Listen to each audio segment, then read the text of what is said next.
प्रभु जी आज तेरे चरणों में हम आए, तेरे चरणों में हम आए।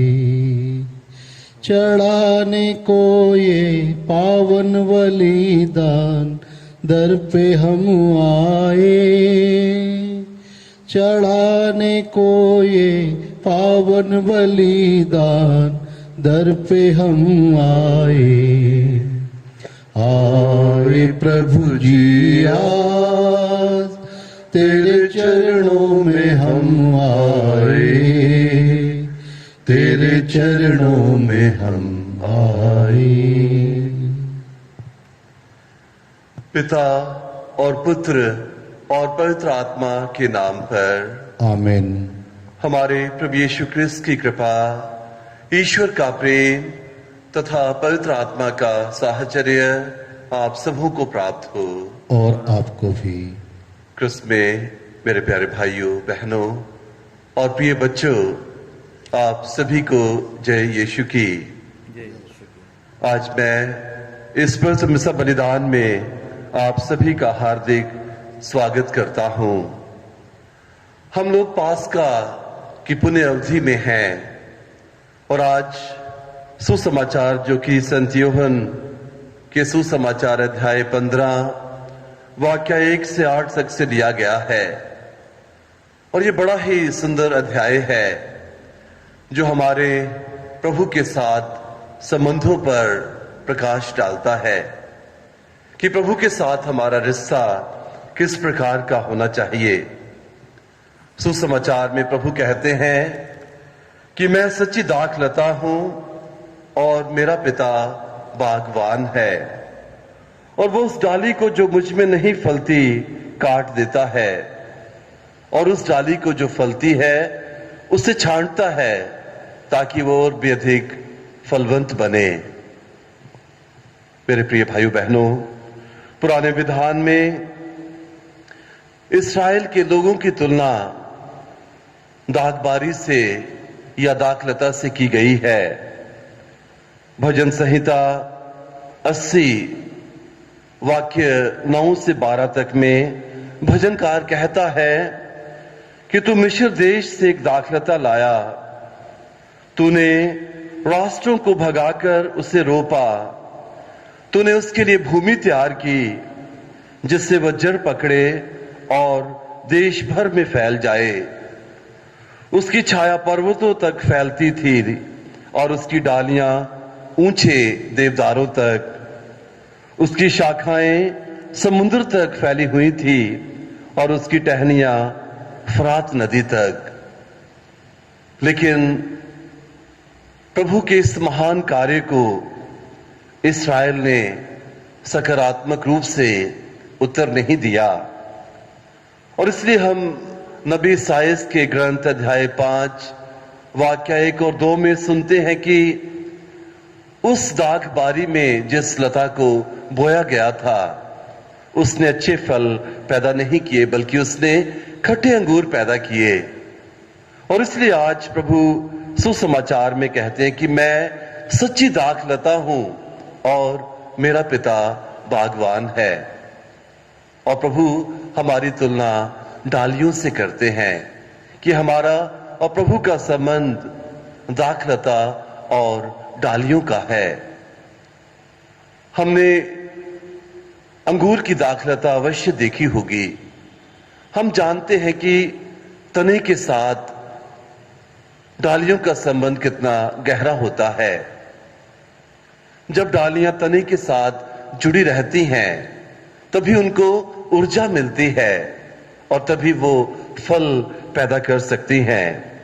तो आज का सुसमाचार प्रभु के साथ हमारे आत्मिक संबंध को दर्शाता है कि प्रभु के साथ हमारा रिश्ता किस प्रकार का होना चाहिए, कितना गहरा, कितना आत्मिक, कितना व्यक्तिगत। और कहने का तात्पर्य है कि प्रभु हम में रहें और हम प्रभु में रहें, और तभी हम फल पैदा कर सकते हैं, तभी आत्मिक रूप से हमारे जीवन में वृद्धि हो सकती है। अब प्रभु कहते हैं कि मेरा पिता उस टहनी को जो नहीं फलती है उसे काट देता है और जो फलती है उसे छांटता है। कई बार हम प्रभु के आत्मिक शरीर कलीसिया के साथ जुड़े रहकर भी अगर प्रभु के वचनों को नहीं पढ़ते हैं, विश्वास में आगे नहीं बढ़ते हैं, आत्मिक जीवन में वृद्धि नहीं करते हैं, तो हम उस बेकार टहनी के समान बन जाते हैं जो दाखलता के साथ जुड़ी रहकर भी फल पैदा नहीं करती। लेकिन कई बार हमारी छटाई होती है जब हमें विश्वास के कारण कठिनाइयों का, परेशानियों का, सतावटों का सामना करना पड़ता है, तो उस समय हमारा दृष्टिकोण बड़ा सकारात्मक होना चाहिए। हमें यह सोचना चाहिए कि प्रभु हमारे जीवन में इसलिए कठिनाइयां भेज रहे हैं कि हम शुद्ध हो जाएं, विश्वास में आत्मिक रूप से हम मजबूत बन सकें। प्रभु कौन से फलों की अपेक्षा आपसे और मुझसे करते हैं? इसका उत्तर हमें गलातियों के पत्र अध्याय 5 वाक्य 22 में मिलता है, जिसमें कि संत पौलुस कहते हैं कि आत्मा के फल कौन कौन से हैं। आत्मा के फल हैं प्रेम, आनंद, शांति, सहनशीलता, मिलनसारिता, दयालुता, ईमानदारी, सौम्यता और संयम। तो मसीहियों के रूप में मेरे प्यारे भाइयों बहनों, हमें ये सब फल पैदा करने हैं और ये फल तभी पैदा होंगे जब हम प्रभु के साथ आत्मिक रूप से जुड़े रहेंगे, उनसे शक्ति पाएंगे, सामर्थ्य पाएंगे और कृपा पाएंगे। तो आइए आज इस मिस्र बलिदान में मैं आप सभी को आमंत्रित करता हूं कि हम सब एक साथ मिलकर प्रार्थना करें, प्रभु से कहें कि प्रभु मेरे आत्मिक जीवन को मजबूत बना, आपके साथ जो मेरा आत्मिक संबंध है वो और अधिक मधुर और सुदृढ़ बन जाए। मैं हर पल, हर क्षण आपसे आत्मिक ऊर्जा पा सकूं और मैं एक सूखी टहनी नहीं बल्कि एक फलवंत टहनी बन सकूं जो बहुत सारे फल पैदा करे और उन फलों के द्वारा प्रभु आपके राज्य की महिमा हो। आइए अब हम अपने अंतःकरण की जांच करें और इस पवित्र मिस्र बलिदान में योग्य रीति से भाग लेने के लिए अपने सभी पापों के लिए प्रभु से सच्चे हृदय से क्षमा याचना करें।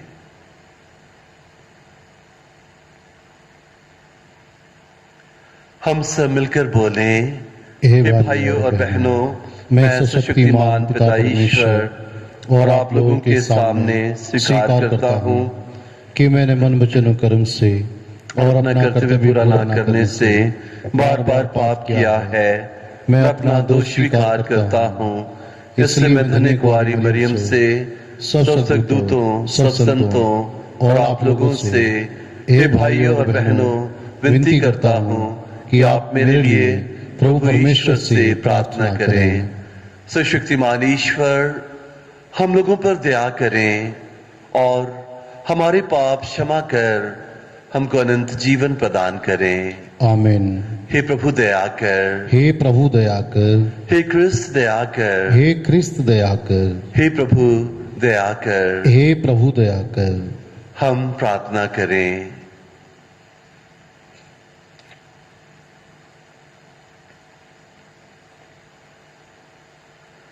हे प्रभु, तू पापियों को पवित्र करता और निर्दोषों से प्रेम रखता है।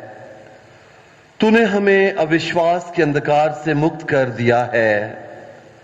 हम तेरे सेवक सेविकाओं के हृदय तुझसे सदा संयुक्त रहें, जिससे हम तेरे सत्य के प्रकाश में पथ से कभी ना भटकें।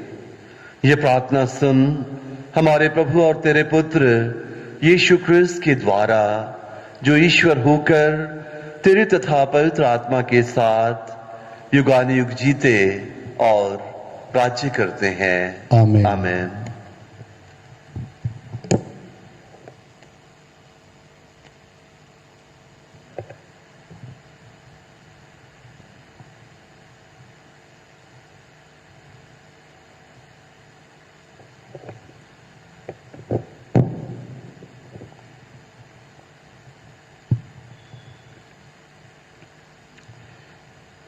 प्रेरित चरित्र से आज का पाठ, उसका अध्याय 15 पद संख्या 1 से 6 तक।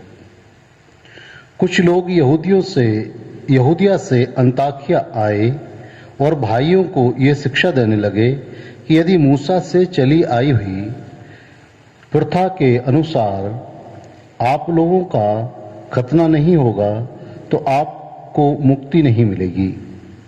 इस विषय पर पौलुस तथा बरनबास और उन लोगों के बीच तीव्र मतभेद और वाद विवाद छिड़ गया और यह निश्चय किया गया कि पौलुस तथा बरनबास अंताकिया के कुछ लोगों के साथ यरूशलेम जाएंगे और इस समस्या पर प्रेरितों तथा पुरोहितों से परामर्श करेंगे।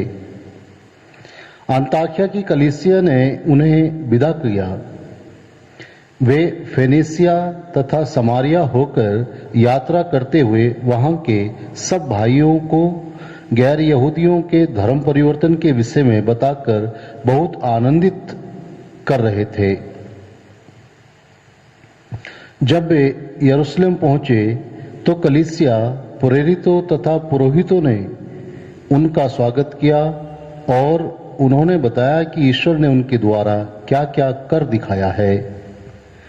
फरीसी संप्रदाय के कुछ सदस्य जो विश्वासी हो गए थे उठकर कहने लगे कि ऐसे लोगों का खतना करना चाहिए और उन्हें आदेश देना चाहिए कि वे मूसा संहिता का पालन करें। प्रेरित और पुरोहित इस समस्या पर विचार करने के लिए एकत्र हुए। यह प्रभु की वाणी है। ईश्वर को धन्यवाद। भजन अनुवाक्य हालेलुया हालेलुया। मुझे ये सुनकर कितना आनंद हुआ। आओ हम ईश्वर के मंदिर चलें।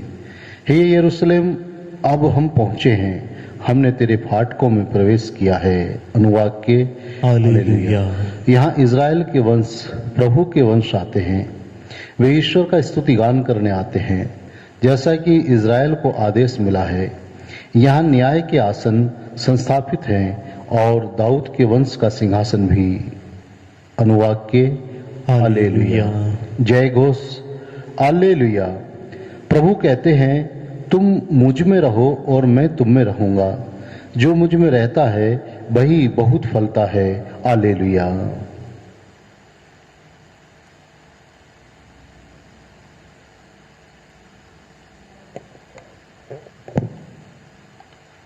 प्रभु आप लोगों के साथ हों और आपके साथ भी।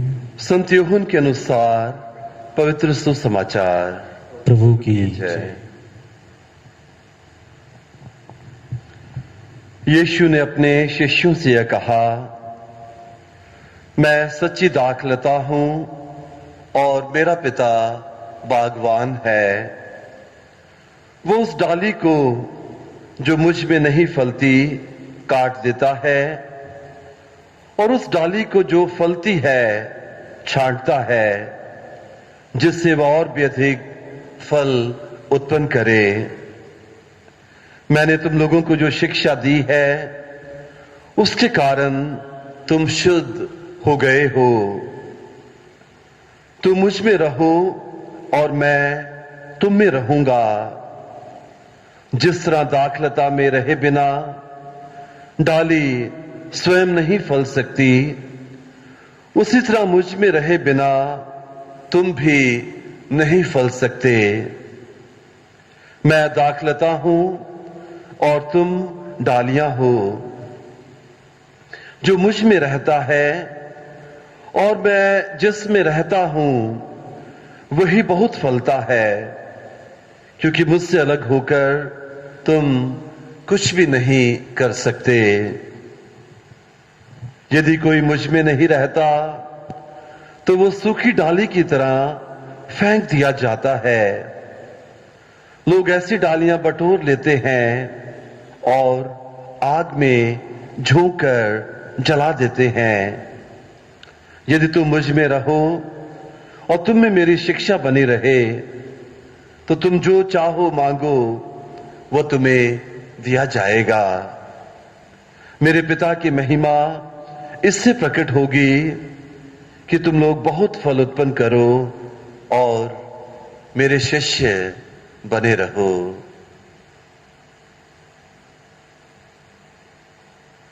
यह प्रभु का सुसमाचार है। क्रिस्त क्रिस्त की जय।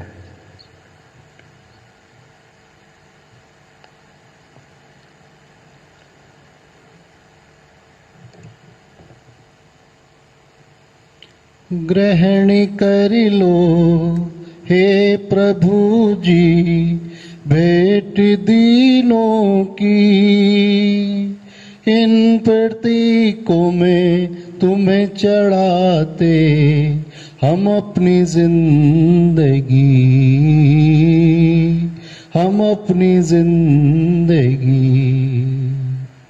रोटी और दाखरस तुमसे मिले वरदान, दीन मानव के श्रम पसीने का फल, बदल दो इन्हें अपने रूप में, बदल दो इन्हें अपने रूप में, दे दो हमें प्रभु जीवन का बल।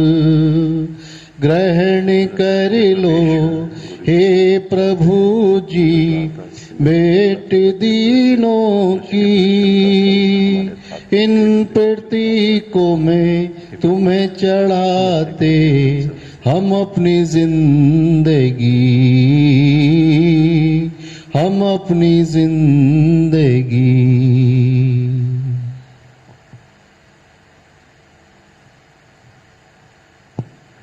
भाइयों और बहनों, प्रार्थना कीजिए कि सर्वशक्तिमान ईश्वर मेरा और आप लोगों का यह बलिदान ग्रहण करें।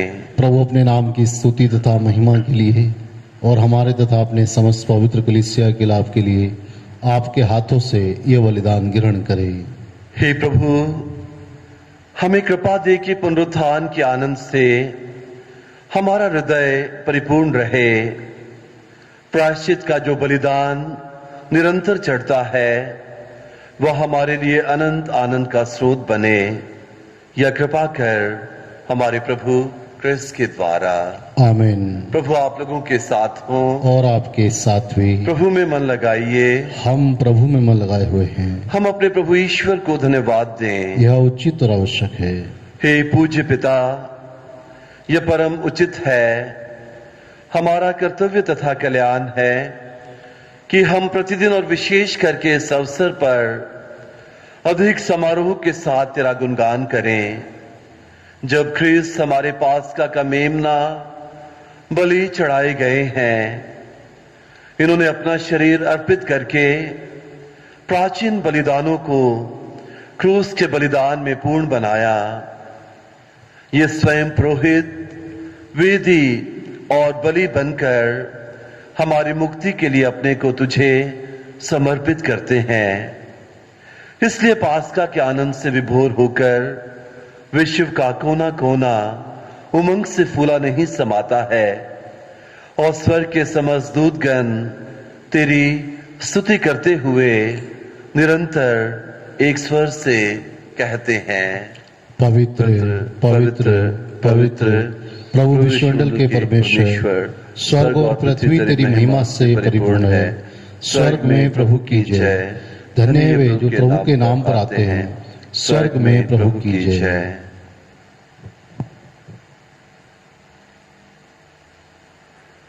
हे परमपिता, तू वास्तव में पवित्र है, सारी पवित्रता का स्रोत है।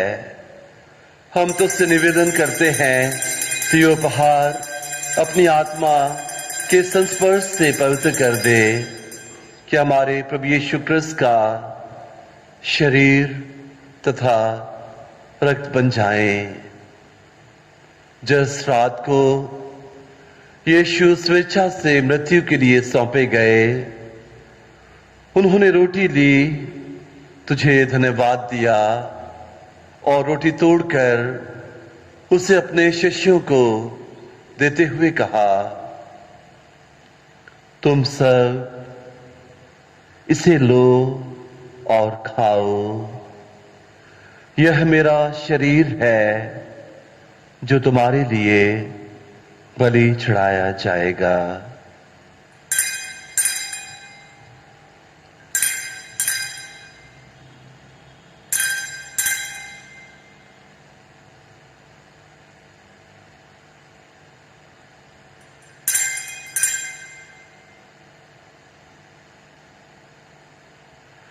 इसी भांति भोजन के बाद उन्होंने कटोरा लिया, तुझे धन्यवाद दिया और उसे अपने शिष्यों को देते हुए कहा, तुम सब इसे लो और पियो, यह मेरे रक्त का कटोरा है, नवीन और अनंत व्यवस्थान का रक्त, जो तुम्हारे और बहुतों के पापों की क्षमा के लिए बहाया जाएगा।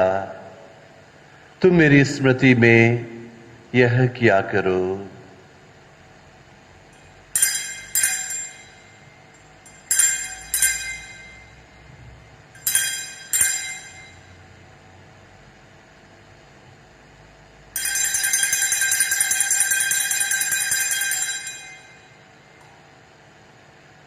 यह है हमारे विश्वास का रहस्य। क्रिस्त मर गए, क्रिस्त जी उठे, क्रिस्त महिमा के साथ फिर आएंगे। हे परमपिता, यह आज्ञा मानकर हम अपने प्रभु की मृत्यु और पुनरुत्थान की स्मृति में तुझे जीवन की रोटी और मुक्ति का कटोरा चढ़ाते हैं। हम तुझे धन्यवाद देते हैं कि तूने हमें अपने सम्मुख उपस्थित होने और अपनी सेवा करने का सौभाग्य प्रदान किया है। हमारा नम्र निवेदन है कि हम सब जो क्रिस्त का शरीर तथा रक्त ग्रहण करते हैं, पवित्र आत्मा के द्वारा एकता के सूत्र में बंधे रहें। प्रभु और हमारे संत पिता फ्रांसिस, हमारे धर्माध्यक्ष फ्रांसिस और सभी याजकों के साथ विश्व भर में फैली अपनी कलीसिया की सुध ले तथा इसे प्रेम में सिद्ध बना दे। हे प्रभु, हमारे उन भाई बहनों की भी सुध ले जो पुनरुत्थान की आशा में परलोक सिधार चुके हैं। उन्हें और सभी मृतकों को अपने पुण्य दर्शन का सौभाग्य प्रदान कर हम सब पर दया दृष्टि डाल कि हम भी अनंत जीवन के सौभागी बने और ईश्वर की माता धन्य कुंवारी मरियम, धन्य संत यूसुफ उनके वर, प्रेरित गण और सब संतों के साथ यो युग युग में तेरे विश्वस्त सेवक सेविकाएं बने रहें, तेरा स्तुतिगान कर सकें, तेरे पुत्र यीशु क्रिस्त के द्वारा।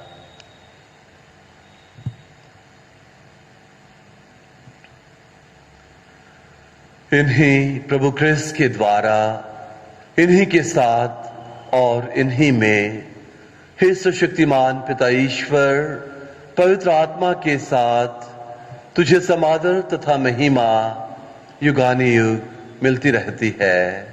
आमेन, आमीन।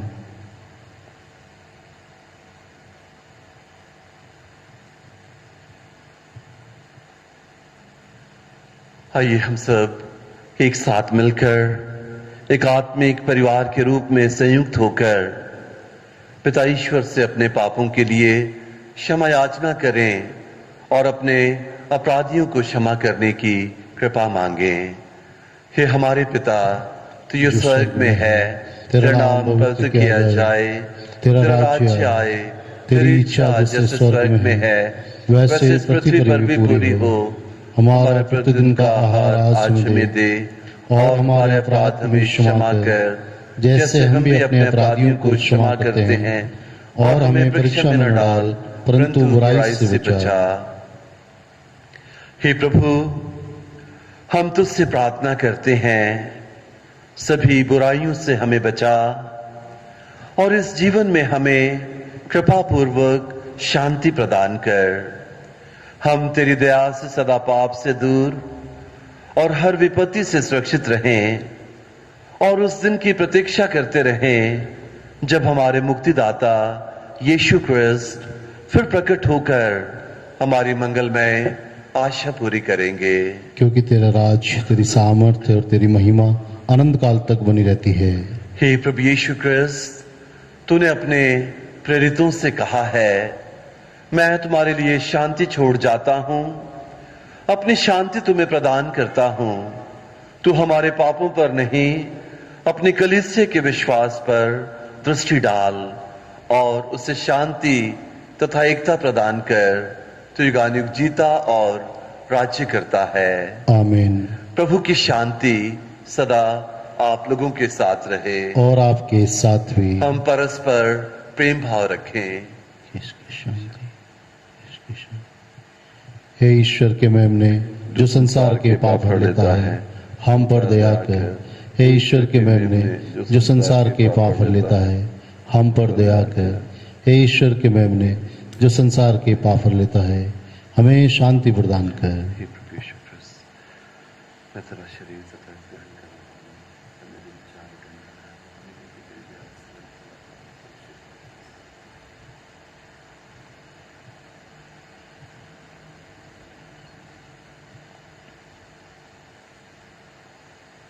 देखिए ईश्वर का मेमना जो संसार के पाप हर लेता है।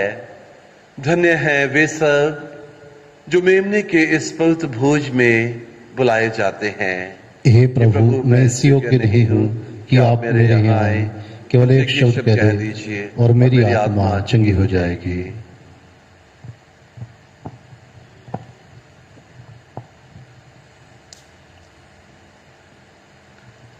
उसका शरीर तथा जीवन के लिए मेरी रक्षा करता रहे।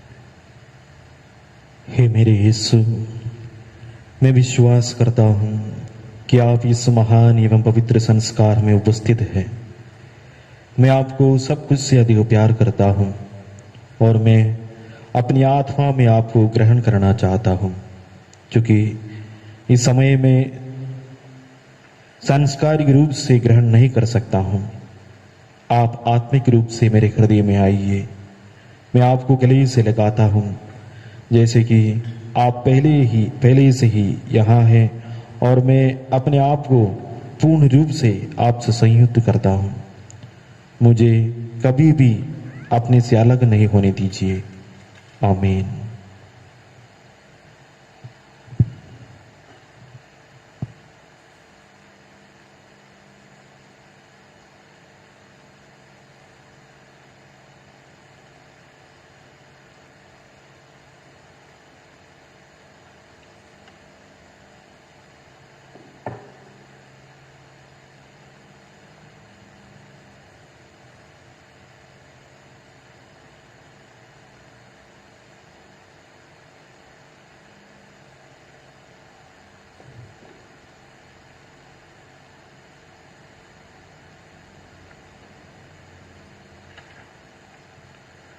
प्रभु ने अपना रक्त बहाकर हमें बचाया है और जी उठकर हम सबको आलोकित किया है। हालेलुया। हम प्रार्थना करें। हे प्रभु, हमने तुझे उपहार चढ़ाए हैं और बदले में तूने हमें मुक्तिदायक भोजन से तृप्त कर दिया है। हमारी प्रार्थना दयापूर्वक सुन ले। यह पावन संस्कार इस लोक में हमें सभी आवश्यक कृपाएं और परलोक में अनंत सुख दिलाए, हमारे प्रभु क्रिस्त के द्वारा। आमीन। प्रभु आप लोगों के साथ हों और आपके साथ भी। सुशक्तिमान ईश्वर पिता और पुत्र और पवित्र आत्मा आप सभी को अपना आशीर्वाद प्रदान करें। आमीन। आप लोग विदा लें। क्रिस्त के प्रेम और सेवा में अपना जीवन बिताएं। ईश्वर को धन्यवाद।